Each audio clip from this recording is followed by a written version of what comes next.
Welcome to A1 TV Telugu news. నేను భువన. Details చూద్దాం. ప్రకాశం జిల్లా అద్దంకి పట్టణంలోని బంగ్లా రోడ్లో ఉన్న ప్రసాద్ టీ కొట్టు వద్ద భోగి మంటలను అద్దంకి వైఎస్ఆర్సీపీ ఇన్ఛార్జ్ చింతలపూడి అశోక్ కుమార్ ఘనంగా ప్రారంభించారు. కుటుంబ సభ్యులు, పార్టీ నేతలు, రైతులతో కలిసి భోగి మంటల్లో పాల్గొన్న ఆయన ఇది రైతులకు పాడి పంటలు ఇంటికి వచ్చే ఆనందకర సమయమని తెలిపారు. ప్రజలందరూ భోగి, సంక్రాంతి, కనుమ పండుగలను సుఖ సంతోషాలతో జరుపుకోవాలని ఆకాంక్షించారు.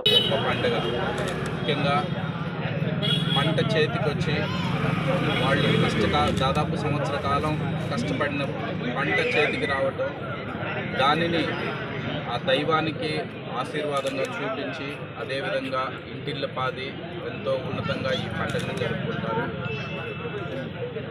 వైఎస్ఆర్సీపీ పార్టీ తరఫున మేము ఒక్కటే కోరుకుంటున్నాము, ప్రతి రైతు కూడా పాడి పంటలతో సుఖంగా ఉండాలని. ఈ సంవత్సరంలోనైనా అద్దంకి నియోజకవర్గ ప్రజలందరి తరఫున ఒకటే కోరుకుంటున్నాను, ఈ అద్దంకి నియోజకవర్గంలో